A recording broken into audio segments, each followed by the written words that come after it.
Good afternoon and good evening to you all. Welcome to a very special edition. It's a Thursday today. You don't normally hear from me on a Thursday, but there's just so much that sucks up the air with news that I'm finding it difficult to bring everything that I want to bring to you guys' attention. So I decided on doing a special edition today, Thursday, all about Brexit, guys. I just want to warn you guys, a lot of the Brexit news or catastrophe, carnage, is going below the radar. Why? Because we've got a bigger issue right now, which is the pandemic, the economy, and everything else. Even the failure of the economy right now is all being blamed on the pandemic, but it's not true. There's a lot underlying with this exiting the EU that they're not telling you guys about. Once people are vaccinated and everything's back to normal, I think that's when I do believe that's when a lot of the carnage that's going on right now is going to expose itself. But I see it as my duty, guys, as you know, to keep everyone informed. Anyone who cares to know stuff, just I'm here to help out. So, guys, without further ado, let's get down to today's special edition. Right, so I've got 3 videos for you guys, basically to explain what it is. I'll just break it all down, guys.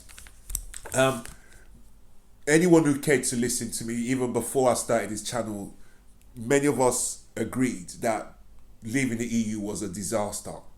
They got where they needed to get to through fake news. The Nigel Farages, the Boris Johnsons, they all peddled the fake news about 450 million coming back to the NHS or every week or something of that nature, talking about Turkey is going to join the EU, when anyone who was informed knew that Turkey had no chance. They still got the death penalty.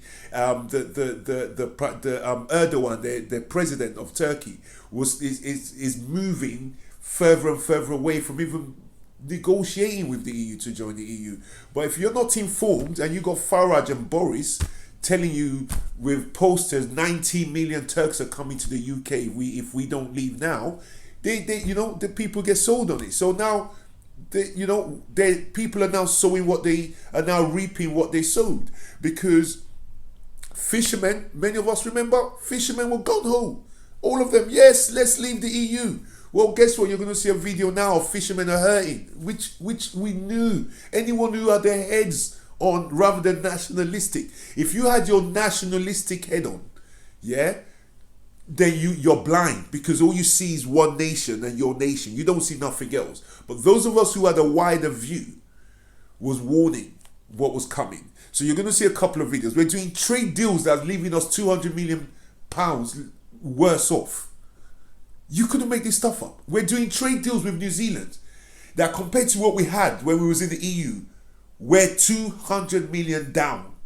So tell me something. That's like leaving your job where no one sat you. They tried to tell you to stay. They begged you to stay. They tried to make things better for you to stay. But you were stubborn. You left your job and you went to another job that's paying you 20k less. And you're trying to defend it. You can't. So, guys, I'm going to start with the fisherman's story. Take a look at what it's costing them daily per truck since they left the EU. £5,000 per truck to get into the EU now, where it was 0 before. So imagine if each truck made 40k. If you're someone who sends trucks over to the EU, every truck you send every morning is 40 grand. Now that truck is returning 35 grand to you. You're 5k down on each truck now. And this is just the beginning, guys. So take a look at my first video. It's 2 minutes and 30 seconds long, but it's worth taking a look at it. So we get informed about this stuff. Take a look. For the 4th generation fisherman who last week had to stay at home. New export delays following Brexit are putting off his European customers. 90% of what we catch goes to these markets. So yeah, it's absolutely crippling.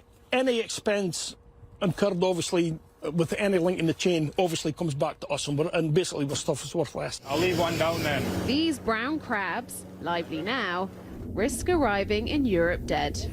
A problem for exporters like AM Shellfish. We're loading 24 hours earlier than normal now, just in order to get the paperwork back for the lorry leaving. A lot of fishermen voted for Brexit. Do you think they regret that now?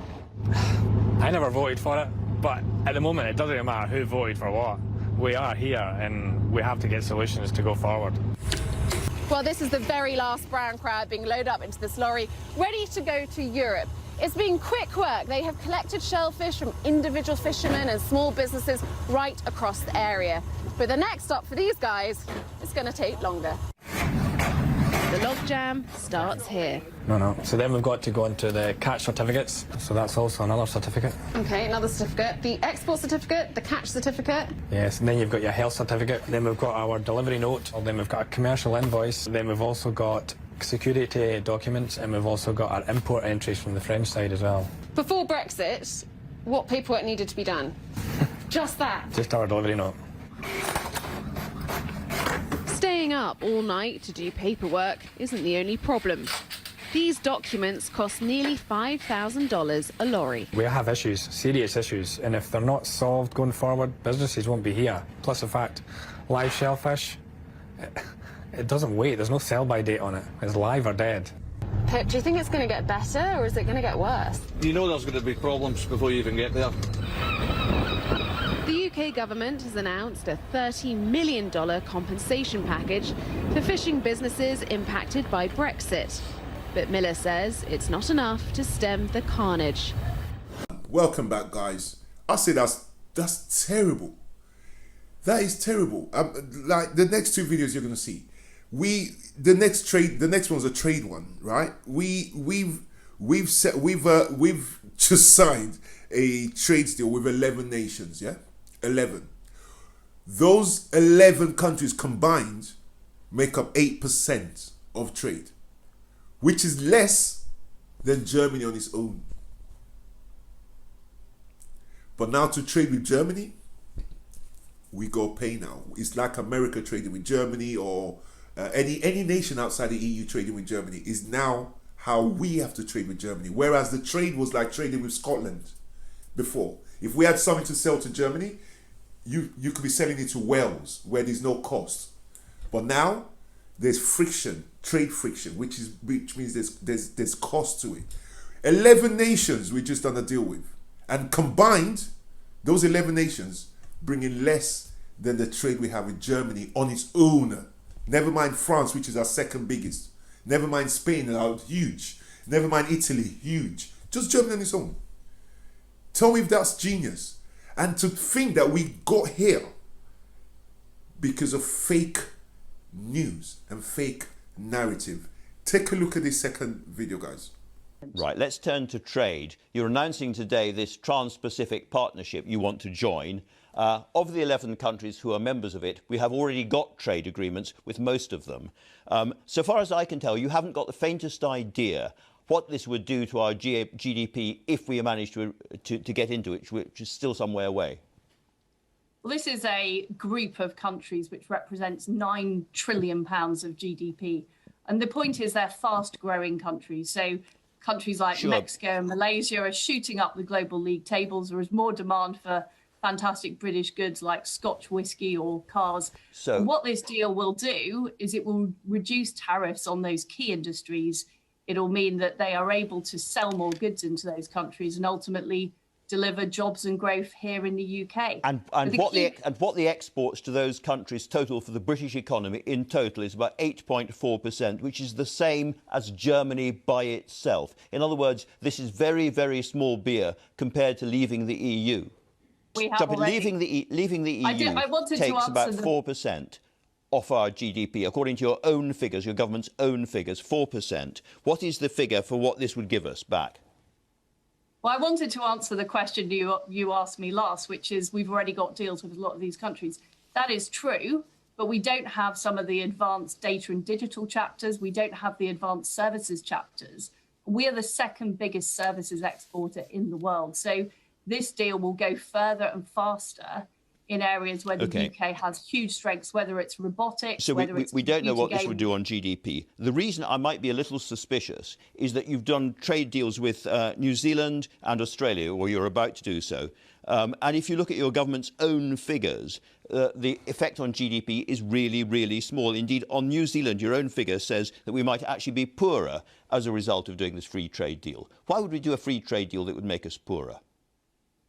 Well, that isn't true. What Well- all of these deals do is they give new opportunities to British business that they don't have before by lowering barriers, by making it easier to export their goods. And Liz Truss, you say that. I'm sorry, you say that isn't these are true. not- But your own government says, and I quote, the impact of a UK-New Zealand free trade agreement would be limited with a central estimate of minus 0.1% in scenario 2, equivalent to a decrease of £200 million. I ask you again, why would you do a free trade agreement that actually made us poorer? Guys, welcome back.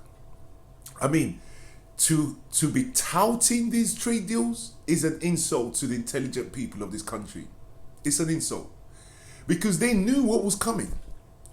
Jacob Rees-Mogg, one of the nastiest right-wing, racist, despicable characters that Boris has in his cabinet. I think he's the leader of the House.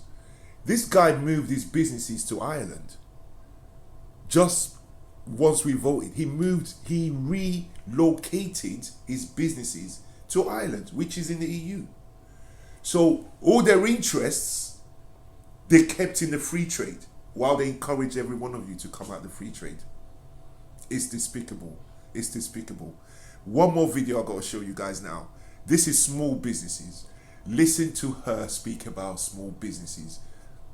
No empathy. You know, it's just that right wing, let's keep it moving. I mean, America are paying the price right now. They're in banana republic status right now. Right now.